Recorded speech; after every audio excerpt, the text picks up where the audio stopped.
प्रथम पूज्य वंदन करूं महादेव के लाल। रिद्धि सिद्धि दाता तुम ही, तुम हो दीन दयाल। जय श्री गणेश। सभी भक्तजनों का दिन शुभ और मंगलमय हो। तो आइए सुनते हैं बुधवार व्रत कथा। किसी गांव में एक गरीब किसान रहता था।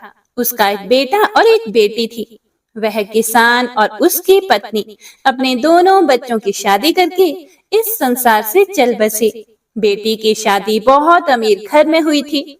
उसके पास बहुत सारा धन था, नौकर चाकर थे, उनको धन की कोई कमी नहीं थी। और बेटा बेचारा बहुत गरीब था। वह दिन भर खेतों में काम करता, फिर भी घर का खर्चा पूरा नहीं होता था, तो अलग से मजदूरी भी करता। उसके पास कोई धन संपत्ति नहीं थी। वह प्रतिदिन कमाता था और अपने परिवार का पालन पोषण करता था। जिस दिन उसे कोई काम नहीं मिलता, उस दिन उनके पास खाने के लिए कुछ नहीं होता था। जिस दिन मेहनत करता था, उस दिन घर में चूल्हा जलता था, नहीं तो घर में चूल्हा भी नहीं जलता था। उसकी पत्नी भगवान श्री गणेश जी की परम भक्त थी। वह बहुत ही नियम कर्म और पूजा पाठ करने वाली थी।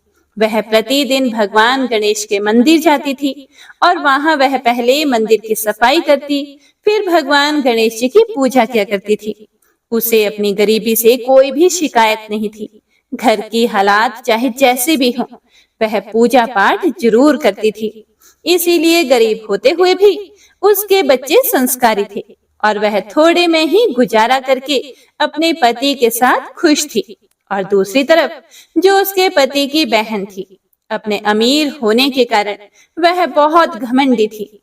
भाई की गरीबी के कारण उसके साथ रिश्ता रखने में उसे शर्मिंदगी महसूस होती थी। उसे लगता था कि मेरा भाई मेरे बराबर नहीं है। वह अपने भाई और उसके परिवार से मिलना भी पसंद नहीं करती थी। एक बार इसकी ननंद की शादी थी। उसने अपने सभी रिश्तेदारों को शादी के लिए आमंत्रित किया, लेकिन अपने भाई की गरीबी के कारण उसको नहीं बुलाया। भाई को दूसरे लोगों से पता चला कि उसकी बहन की ननंद का विवाह है। तब भाई शादी में जाने के लिए तैयारियां करने लगा कि अगर मैं नहीं जाऊंगा तो बहन के ससुराल वाले मेरी बहन को ताना मारेंगे कि मायके से कोई नहीं आया और कुछ नहीं लाया। ऐसा सोच विचार करके भाई ने जो उससे कुछ बन पड़ा, बहन के लिए चुनरी, बिछिया, साड़ी, सारा सामान लेकर बहन के गांव पहुंचा। बहन के घर जाने पर बहन की देवरानी बोली कि भाभी जी, आपके भाई आए हैं। तो फिर बहन ने पूछा कि कैसे आए हैं और क्या पहना है। तब देवरानी ने कहा कि वे पैदल आए हैं और फटी पगड़ी और फटी धोती पहने हैं। तो बहन बोली कि मेरे ससुर हवेली के सामने दुकान में बैठे हैं, मुझे शर्म आती है। भाई को बोलो कि पीछे के दरवाजे से आए। और भाई के आते ही बहन ने भाई को एक कमरे में बंद करके बाहर से ताला लगा दिया। भाई इतना पैदल चल कर आया था, भूखा प्यासा था, और बहन ने उसे पानी तक को नहीं पूछा। एक तरफ लड़की का विवाह हो रहा था, गाजे बाजे बज रहे थे, अतिथियों को भोजन कराया जा रहा था, और दूसरी तरफ भाई को कोई भी पानी तक पूछने वाला नहीं था। तभी भांजे की बहू को उस पर दया आ गई और उसने दरवाजा खोल दिया। दरवाजा खुलते ही भाई वहां से भागा। 2 दिन के भूखे प्यासे रहने के कारण उसे चक्कर आने लगे। रास्ते में एक गणेश जी का मंदिर था, वहां जाकर वह गिर गया और रोते रोते गणेश भगवान को अपनी सारी व्यथा सुनाई और बोला, हे गणेश जी महाराज, आज मेरी गरीबी के कारण मेरी सगी बहन ने मुझे धिक्कार दिया है। घर जाने पर मेरी पत्नी, मेरे बच्चे जब पूछेंगे कि विवाह से क्या लेकर आए हैं, तो मैं क्या जवाब दूंगा। तब गणेश जी महाराज को उस पर दया आ गई और गणेश जी भगवान बोले कि मेरे बगीचे से ककड़ी तरबूज तोड़कर ले जा। तब भाई ने ककड़ी तोड़कर झोला भर लिया और अपने घर गया। घर जाते ही बच्चों ने पूछा कि पिताजी, बुआ के यहाँ से हम लोगों के लिए क्या क्या लाए हो। बच्चे उनके झोले को देखने लगे और झोला खोलते ही छोटे छोटे तरबूज सोने के गेंद में बदल गए। और बाकी तरबूज को काटने पर हीरे मोती निकले। यह सब देखकर पत्नी बोली कि हे पतिदेव, आप बहन के घर से इतना कुछ क्यों लाए? आपकी बहन ने हम लोगों को बहुत ज्यादा दे दिया। भाई ने कुछ भी जवाब नहीं दिया। गणेश भगवान की कृपा से उसके दिन बदल गए। भाई का काम धंधा जोरों से चलने लगा और भाई भी अब बुधवार का व्रत करने लगा और अपनी पत्नी के साथ पूजा पाठ करने लगा। धीरे धीरे गहने, कपड़े, रहने के लिए मकान सब बन गया। फिर पत्नी बोली कि एक बार ननंद जी को बुला कर लाओ। तो भाई नए कपड़े, नए जूते पहनकर रथ में बैठकर बहन को लेने गया। देवरानी बोली कि भाभी जी, आपके भाई आए हैं। फिर बहन ने पूछा कि वे कैसे आए हैं और क्या पहना है। तब देवरानी बोली कि आपके भाई रथ में बैठकर खूब ठाट बाट से आए हैं। फिर बहन बोली कि मेरे भाई को बोलो कि हवेली के सामने से आए, मेरे ससुर देवर जेठ देखेंगे। भाई का बहन ने खूब स्वागत सत्कार किया। फिर भाई बोला कि बहन, मैं तुम्हें लेने आया हूँ। तब बहन ने कहा कि मुझे भी बहुत दिन हो गए हैं, चलो मैं चलती हूँ। भाई बहन को लेकर अपने घर आया। भाई और उसकी पत्नी ने बहन का खूब आदर सत्कार किया, खूब मेहमानी हुई। जो चीजें बहन ने मांगी वह सब बनवा कर उसे दे दिया। फिर बहन बोली कि भाई, मुझे एक जोड़ी जूतियां भी चाहिए। तब भाई ने मोची को बुलाया और कहा कि मेरी बहन के लिए ऐसी जूती बनाओ जो बोलने वाली हो।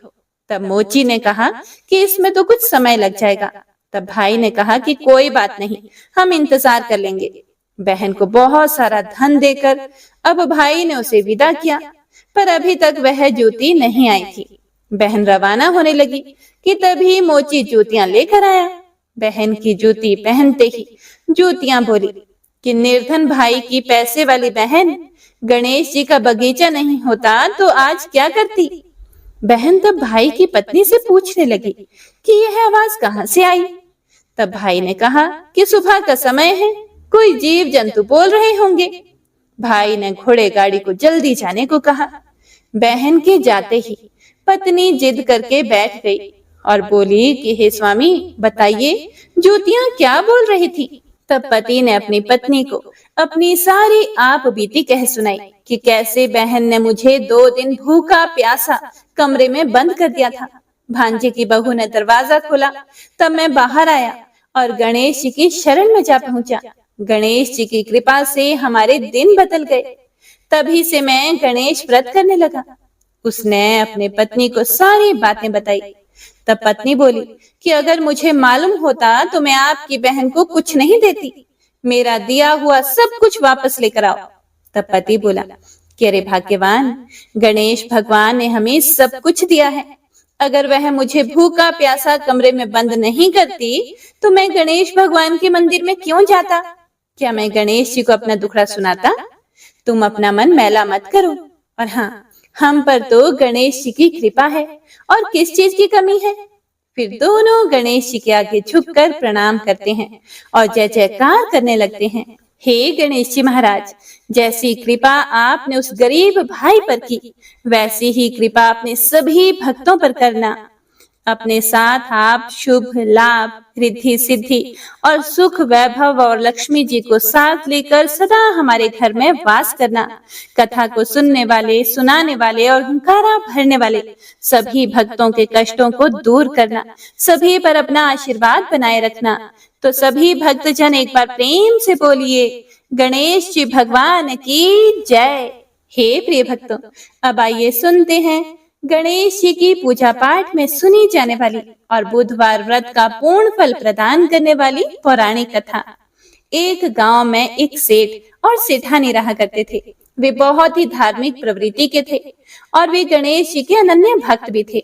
वे दोनों प्रतिदिन ब्रह्म मुहूर्त में उठकर स्नान आदि से निवृत्त होकर सूर्य भगवान को जल देते, तुलसी मैया को सींचते और भगवान की पूजा अर्चना किया करते थे और बिना चूके हर बुधवार को गणेश जी का व्रत करते थे और जोड़े सहित ब्राह्मणों को भोजन कराने के बाद ही अपना व्रत खोलते थे। सेठ जी का काफी बड़ा परिवार था। वे सब आपस में बड़े प्यार और भाईचारे के साथ रहते थे। लेकिन सेठ सेठानी की कोई संतान नहीं थी, जिससे वे बड़े दुखी रहते थे। और इस बारे में परिवार और गांव के लोग आपस में बहुत कानाफूसी किया करते थे। सभी लोग सेठानी को बांझ कहते थे। यह सभी बातें सुन सुनकर सेठ सेठानी को बहुत दुख होता था।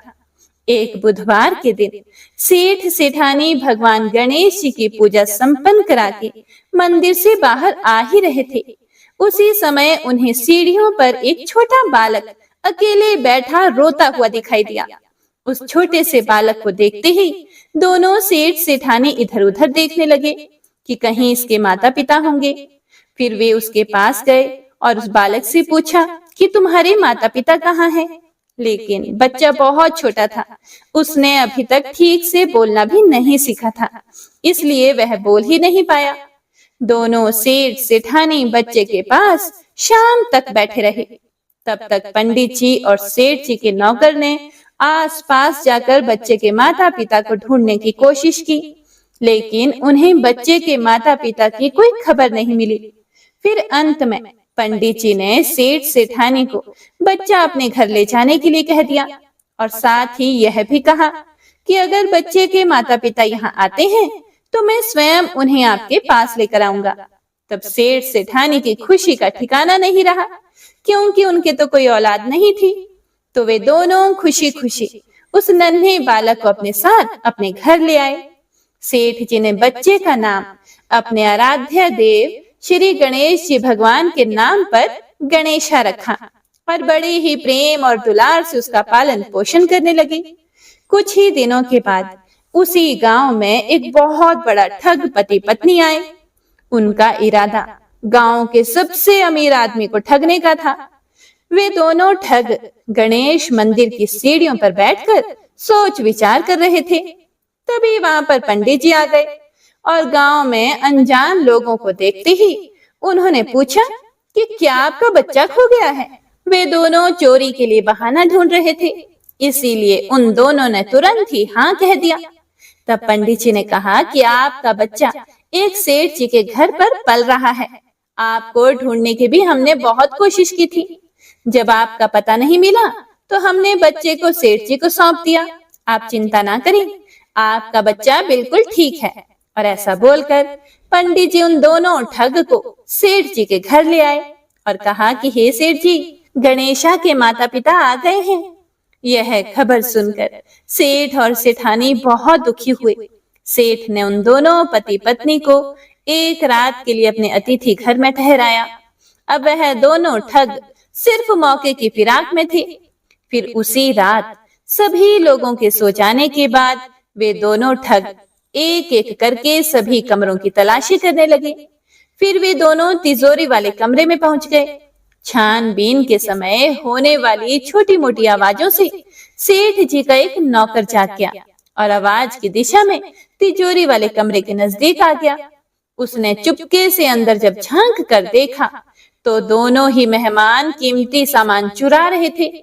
नौकर ने यह देखते ही धीरे से उस कमरे की बाहर की कुंडी लगा दी और जोर जोर से चोर चोर बुलाकर पूरे घर में हल्ला मचा दिया। शोरगुल की आवाज सुनते ही घर के सभी लोग इकट्ठा हो गए। तब सेठ जी ने उन दोनों चोर पति पत्नी को कमरे से बाहर निकाला और सुबह ही पंचायत में हाजिर कर दिया।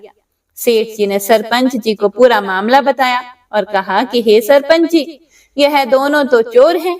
अब हम पुत्र गणेशा को इन दोनों को नहीं देंगे। लेकिन वे दोनों ठग अपनी जिद पर अड़े रहे और बच्चे को ले जाने की जिद करने लगे। सरपंच जी ने इस गंभीर समस्या का एक तोड़ निकाला। उन्होंने सेठानी और उस चोर की पत्नी को गणेशा के सामने खड़ा कर दिया और कहा, जिसके भी आंचल से दूध की धार गणेशा के मुंह में जाएगी, यह बालक गणेशा उसी के पास रहेगा। फिर दोनों अपने अपने आंचल मुंह के सामने फैलाकर खड़ी हो गई। सेठानी जी मन ही मन भगवान गणेश के नाम का जाप कर रही थी और देखते ही देखते गणेश भगवान की कृपा से सेठानी के आंचल से दूध की एक धार गणेशा के मुंह में गिरी और इस तरह बालक गणेशा सेठ और सेठानी के साथ हमेशा के लिए रहने लगा और उन दोनों ठग पति पत्नी को राजा के सिपाहियों ने गिरफ्तार कर लिया और उन्हें कैद खाने में डलवा दिया। इस तरह निसंतान सेठ और सेठानी को भगवान श्री गणेश की कृपा से एक पुत्र की प्राप्ति हुई। तो सभी भक्तजन प्रेम से बोलिए गणेश जी महाराज की जय। ओम नमः शिवाय। हे प्रिय भक्तों, अब आइए सुनते हैं हर पूजा में सुनी जाने वाली गणेश जी की कथा। पौराणिक कथाओं के अनुसार एक गांव में एक विधवा अपनी बहू के साथ रहती थी। उसकी बहू थोड़ी मंद बुद्धि वाली थी, जो अपनी भूख बर्दाश्त नहीं कर पाती थी और हमेशा खाने के लिए उतारू रहती थी। वह सबसे पहले उठकर खाना खाती थी, फिर घर के बाकी काम किया करती थी। एक दिन विधवा ने अपने घर में पूजा करवाने का सोचा, लेकिन वह थोड़ी परेशान थी क्योंकि उसकी बहू अगली सुबह उठते ही खाने के लिए दौड़ेगी और पूजा के लिए बनाए गए पकवान को जूठा कर देगी। अपनी बहू को पूजा के लिए बनाए गए पकवान से दूर रखने के लिए विधवा ने एक तरीका निकाला। पूजा वाली सुबह उसने एक मटका लिया और उसके नीचे एक छोटा सा छेद कर दिया और अपनी बहू से बोली कि आज पूजा है, इसीलिए खाना खाने से पहले पानी भर के ले आओ। बहू भी थोड़ा चालाक थी, उसने देख लिया था कि विधवा ने मटके के नीचे छेद कर दिया है, इसीलिए वह अपनी साड़ी में आटा बांधकर पनघट पर चली गई। वहां उसने आटा निकाला और कुएं के पानी की मदद से बाटियां बनाने लग गई। कुएं के पास ही एक शमशान घाट था जहां चिता जलाई जा रही थी। बहू ने उसकी आंच में अपनी बाटियां सेक ली। उसकी बाटियां सूखी थी तो वह पास में ही गणेश जी के मंदिर चली गई, जहां गणेश जी को किसी ने चोला चढ़ाया हुआ था।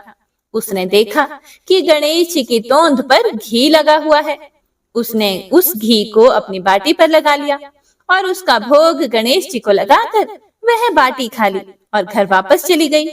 बहू की इस हरकत पर गणेश जी भगवान को बहुत गुस्सा आया और उन्होंने गुस्से में अपने नाक पर उंगली चढ़ा ली। जब गांव वालों ने देखा कि गणेश जी ने अपने नाक के ऊपर उंगली चढ़ा ली है, तो उन्हें मनाने के लिए बहुत जद्दोजहद किया गया, लेकिन गणेश जी ने अपनी उंगली वापस नहीं उतारी। जब यह बात राजा को पता चली, तो राजा ने बड़े बड़े पंडितों और ज्योतिषों को बुलवाया और हवन करवाया, लेकिन गणेश जी फिर भी नहीं माने। सब बहुत चिंतित थे। राजा ने पूरे गांव में ऐसा ऐलान करवा दिया कि जो भी मनुष्य गणेश जी की नाक पर से उंगली हटाने में सफल होगा, उसे इनाम के तौर पर 5 गांव दिए जाएंगे। गांव के सभी लोग गणेश जी को मनाने में लग गए, लेकिन गणेश जी नहीं माने और अपनी उंगली चढ़ाए रखे। अंत में विधवा की बहू बोली कि माँ जी, अगर सब उसे आज्ञा दें तो वह गणेश जी की उंगली हटवा सकती है। उसकी बात सुनकर विधवा हंसने लगी और बोली कि जब बड़े बड़े विद्वान कुछ नहीं कर पाए तो वह कैसे गणेश जी को मना पाएगी। फिर किसी ने बोला कि जब सब लोगों को मौका मिला है तो उसे भी एक मौका मिलना चाहिए। फिर सभी लोग बहू को एक मौका देने के लिए मान गए, लेकिन बहू ने एक शर्त रखी। उसने कहा कि उसके घर से लेकर मंदिर तक पर्दा बांधा जाए। सब लोगों ने सोचा कि इतना कुछ तो हो ही चुका है, तो पर्दा बांधने में क्या जाता है। बहू के कहे अनुसार उसके घर से लेकर मंदिर तक पर्दा लगाया गया।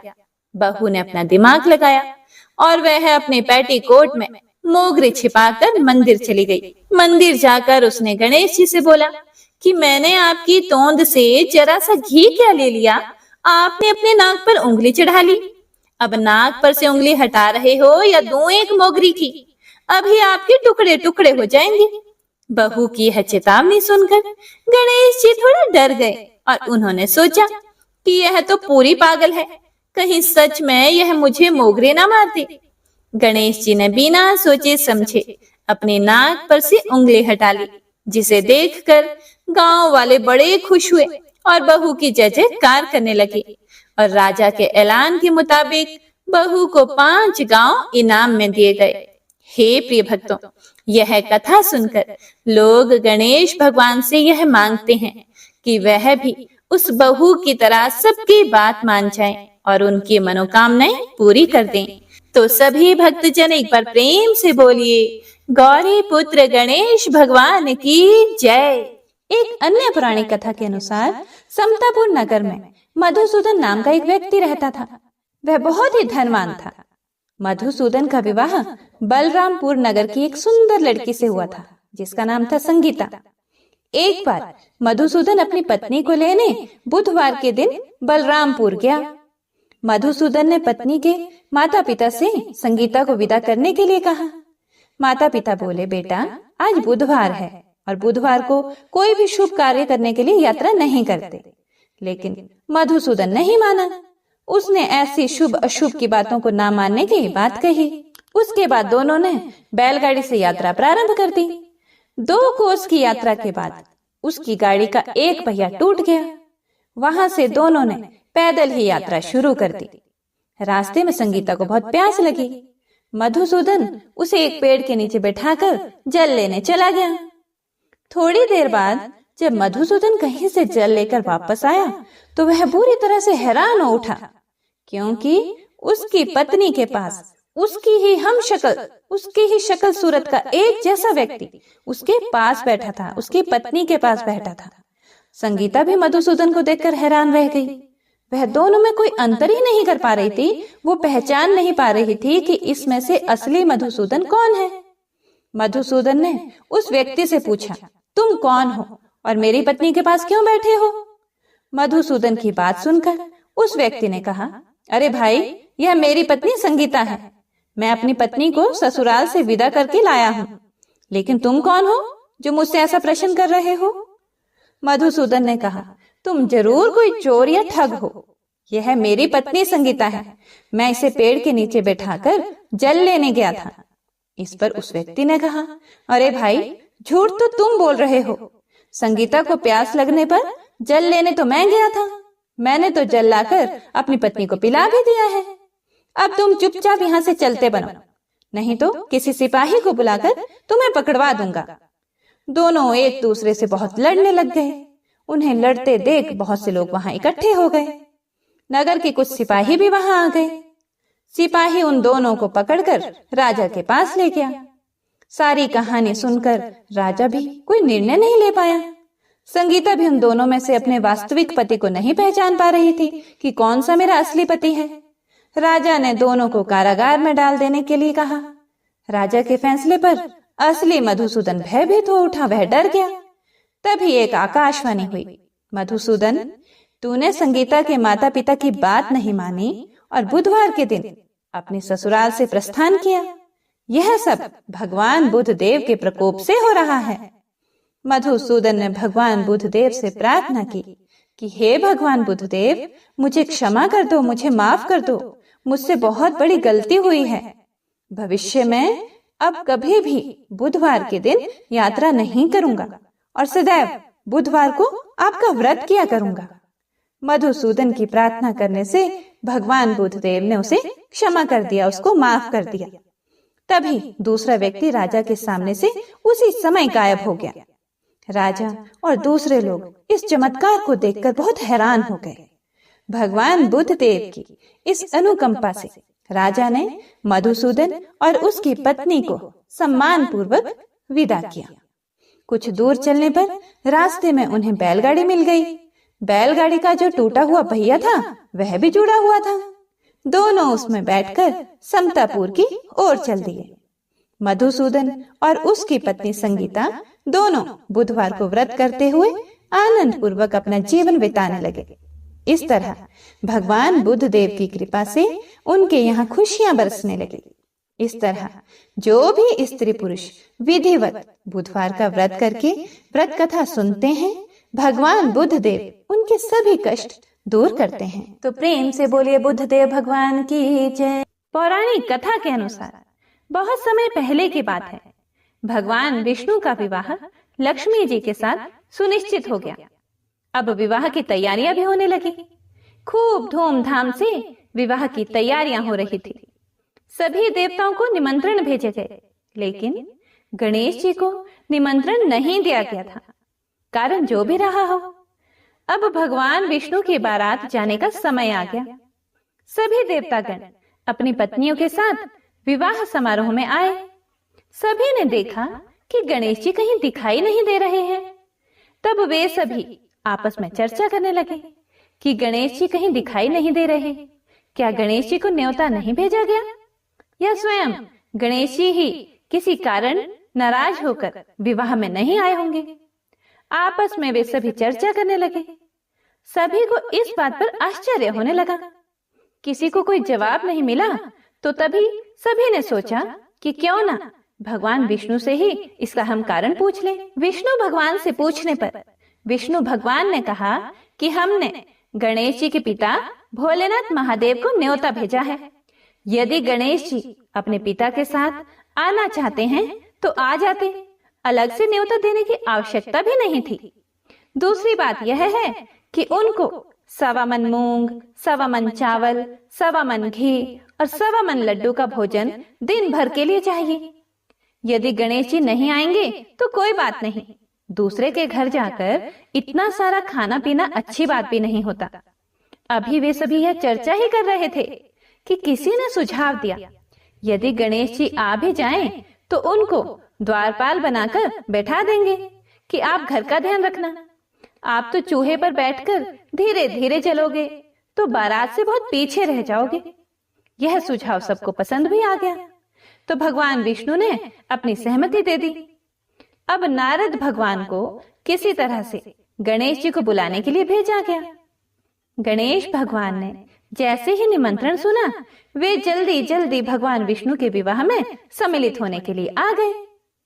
अब जब समारोह में गणेश जी उपस्थित हो ही गए, तो जैसा कि सभी देवी देवताओं ने मिलकर विचार विमर्श किया था, तो गणेश भगवान को किसी तरह से समझा बुझाकर घर की रखवाली करने के लिए बैठा दिया गया।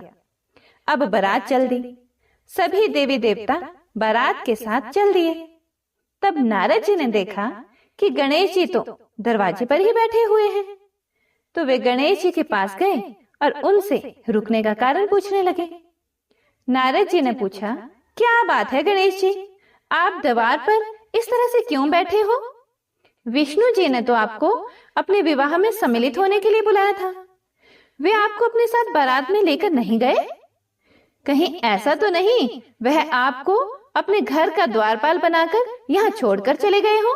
गणेश भगवान को सारी बात समझ में आई, तो वह बहुत ही क्रोधित होकर कहने लगे, नारद जी, तब तो भगवान विष्णु ने मेरा बहुत बड़ा अपमान किया है। नारद मुनि तो सारा हाल जानते थे कि गणेश भगवान के बिना तो विष्णु भगवान की बारात आगे जा ही नहीं सकती थी। तब नारद जी गणेश भगवान को कहने लगे कि अगर आप अपनी मूषक सेना को आगे भेज दें तो वह रास्ता खोद देंगे, जिससे कि सभी वाहन धरती में धंस जाएंगे। तब तो विष्णु भगवान को आपको सम्मान पूर्वक अपनी बारात में बुलाना ही पड़ेगा। अब भला किस बात की देरी थी? अब तो गणेश जी ने अपनी मूषक सेना को जल्दी से आगे भेज दिया और सेना ने जमीन खोद दी।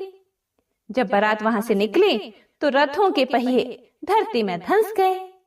लाख कोशिश करने के बावजूद भी पहिए नहीं निकले। सभी ने अपने अपने उपाय किए, फिर भी पहिए तो निकल नहीं पाए बल्कि टूट गए। अब किसी की समझ में नहीं आ रहा था कि अब क्या किया जाए। तब नारद जी, जो विष्णु भगवान की बारात में पहुंच चुके थे, उन्होंने कहा, आप लोगों ने गणेश जी का अपमान करके अच्छा नहीं किया। यदि उन्हें मनाकर लाया जाए तो आपका कार्य सिद्ध हो सकता है और यह संकट भी टल सकता है। तब शंकर भगवान ने अपने दूत नंदी को भेजा और नंदी ने किसी तरह से समझा बुझाकर गणेश जी को लेकर आए। तब गणेश जी का आदर सम्मान किया गया, उनकी पूजा की गई। तब कहीं जाकर रथ के पहिए निकले। पहिए तो निकल गए, लेकिन वह टूट फूट गए थे, तो उन्हें सुधारता कौन? पास के खेत में खाती मतलब कि किसान काम कर रहा था, तो उसे बुलाया गया। खाती अपना कोई भी कार्य प्रारंभ करने से पहले ओम श्री गणेशाय नमः कहता था, गणेश जी की वंदना करता था। अब जब सभी लोगों ने उससे निवेदन किया तो खाती ओम श्री गणेशाय नमः कहकर मन ही मन गणेश जी की वंदना करने लग गया और देखते ही देखते खाती ने सभी पहियों को ठीक कर दिया। पहियों को ठीक करने के बाद तब खाती कहने लगा, हे देवतागण, आपने सर्वप्रथम गणेश जी को नहीं मनाया होगा और ना उनकी पूजा की होगी, इसीलिए आप सभी के ऊपर यह संकट आया है। हम लोग तो मूर्ख और अज्ञानी हैं, फिर भी हम लोग सबसे पहले गणेश जी की पूजा करते हैं, उनका ध्यान करते हैं। लेकिन आप लोग तो देवतागण हैं, फिर भी आप गणेश जी को कैसे भूल गए? अब आप लोग सबसे पहले गणेश जी का नाम लेकर जाएं, गणेश जी की जय बोलकर जाएं, तो आपके सारे काम बन जाएंगे और कोई भी संकट नहीं आएगा। ऐसा कहते हुए बारात वहां से गणेश भगवान को अपने साथ लेकर चल पड़ी और फिर धूमधाम से विष्णु भगवान का माता लक्ष्मी के साथ विवाह संपन्न हो गया और सभी सकुशल घर लौट आए। अब सुनिए गणेश भगवान की दूसरी पौराणिक कथा। पौराणिक कथा के अनुसार एक बार गणेश जी महाराज एक सेठ जी के खेत में से होकर जा रहे थे, तो उन्होंने 12 दाने अनाज के तोड़ लिए। अब अनाज के दाने बिना पूछे तोड़ लिए तो गणेश जी के मन में बड़ा भारी पछतावा होने लगा। वे सोचने लगे, अरे मैंने तो सेठ जी के यहाँ से बिना पूछे ही दाने तोड़ लिए, इसका मतलब ये तो चोरी हुई, यानी कि मैंने सेठ जी के यहाँ चोरी कर ली। इस प्रकार वे मन में पछतावा करने लगे। अब चोरी की बात है तो उसका प्रायश्चित भी जरूरी है। गणेश जी ने जिन सेठ के यहाँ से चोरी की थी, उन्हीं के यहाँ 12 साल की नौकरी करने का निश्चय कर लिया। बस फिर क्या था, भेष बदलकर पहुंच गए सेठ जी के यहाँ और सेठ जी से काम मांग लिया। उधर सेठ जी को भी किसी नौकर की जरूरत थी। इस तरह गणेश जी नौकर बनकर सेठ जी के यहाँ काम करने लग गए। एक दिन की बात है, सेठानी राख से हाथ धोने लगी तो गणेश जी ने सेठानी का हाथ पकड़कर मिट्टी से हाथ धुला दिए। सेठानी सेठ जी से बोली, अरे ये कैसा नौकर रखा है आपने, नौकर होकर इसने मेरा हाथ पकड़ लिया। जब सेठ जी को पता चला तो उन्हें भी गुस्सा आया। सेठ जी ने तुरंत अपने नौकर को बुलाकर पूछा, क्यों, तुमने सेठानी का हाथ क्यों पकड़ा? तो गणेश जी कहने लगे, मैंने तो एक सीख की बात बताई है।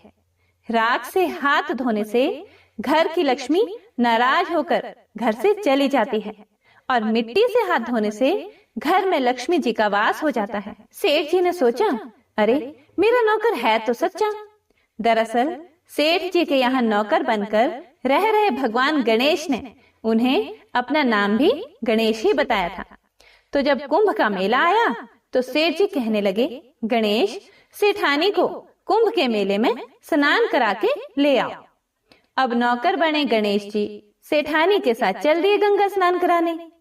सेठानी नदी के किनारे पर बैठकर नहा रही थी तो गणेश जी ने उनका हाथ पकड़कर नदी में डुबकी लगवा दी। घर आकर सेठानी ने फिर से सेठ से कहा, इस गणेश ने तो मेरी इज्जत ही नहीं रखी और इतने सारे आदमियों के बीच में मुझे घसीटकर आगे पानी में लेकर चला गया। तब सेठ जी ने गणेश जी से पूछा, तुमने ऐसा क्यों किया? तब गणेश जी कहते हैं, सेठानी किनारे पर बैठकर गंदे पानी से नहा रही थी, मैं तो आगे ले जाकर अच्छे पानी में डुबकी लगाकर लाया हूँ। इससे सेठानी अगले जन्म में रानी और राजपाट का सुख भोगेगी। सेठ जी सोचने लगे, गणेश है तो सच्चा। एक दिन की बात है, सेठ जी के घर में पूजा पाठ हो रही थी, हवन भी हो रहा था। सेठ जी फिर से गणेश से कहने लगे कि जाओ और सेठानी को बुलाकर ले आओ। उधर गणेश जब सेठानी को बुलाने गया तो सेठानी काली चुनरी ओढ़कर चलने लगी। तो गणेश जी ने काली चुनरी फाड़ डाली और कहने लगे, लाल चुनरी ओढ़कर चलो। सेठानी नाराज होकर सो गई। सेठ जी ने देखा सेठानी तो अभी तक नहीं आई, तो वह खुद ही आ गए देखने के लिए कि सेठानी कहाँ है। आकर देखा तो सेठानी तो नाराज होकर लेटी हुई थी। सेठानी से पूछने लगे, क्या बात है, घर में हवन की तैयारी हो चुकी है और तुम यहाँ सो रही हो? तो सेठानी कहने लगी, समझाओ अपने गणेश को, देखो आज इसने मेरी चुनरी फाड़ डाली।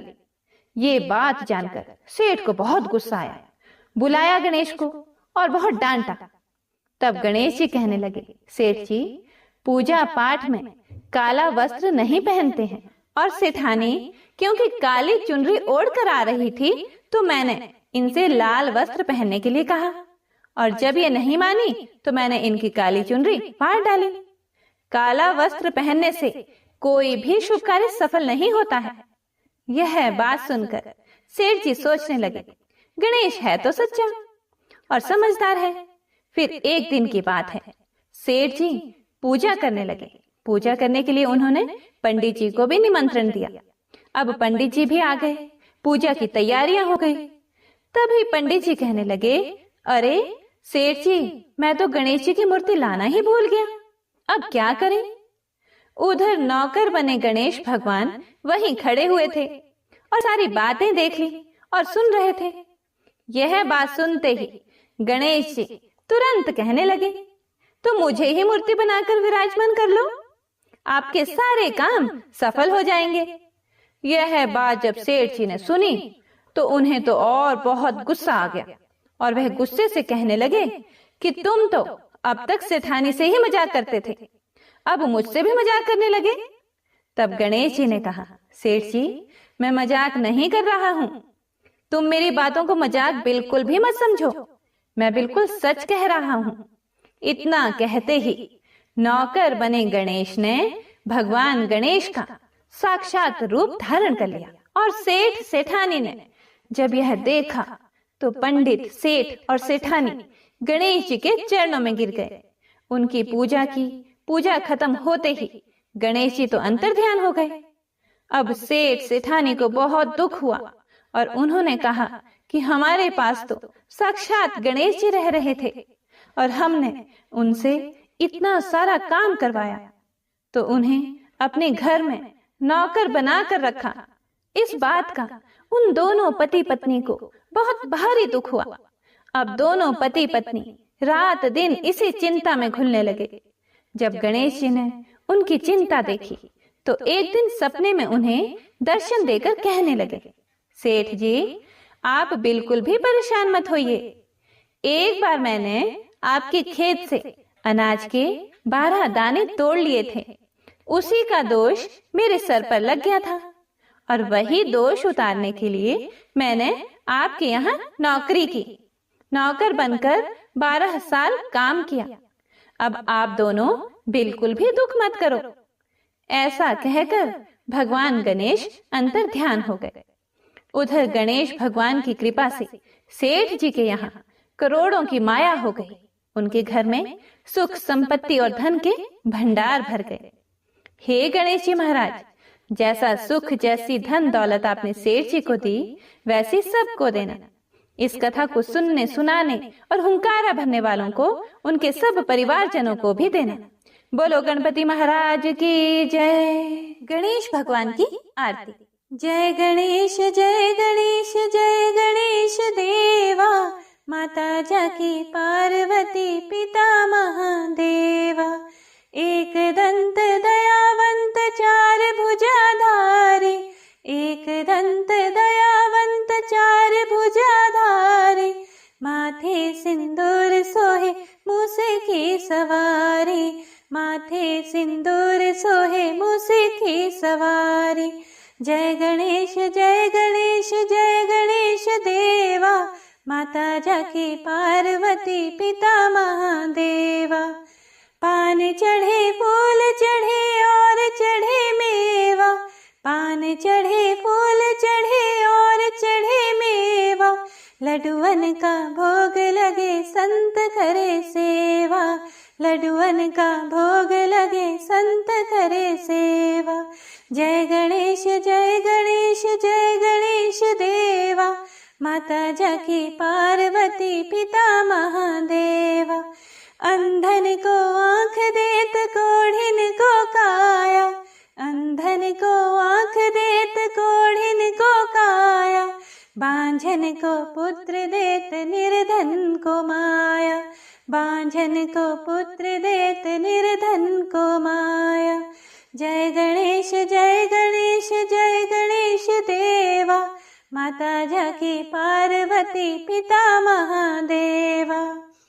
सूर्य श्याम शरण आए सफल कीजे सेवा, सूर्य श्याम शरण आए सफल कीजे सेवा, माता जाकी पार्वती पिता महादेवा, माता जाकी पार्वती पिता महादेवा। जय गणेश जय गणेश जय गणेश देवा, माता जाकी पार्वती पिता महादेवा।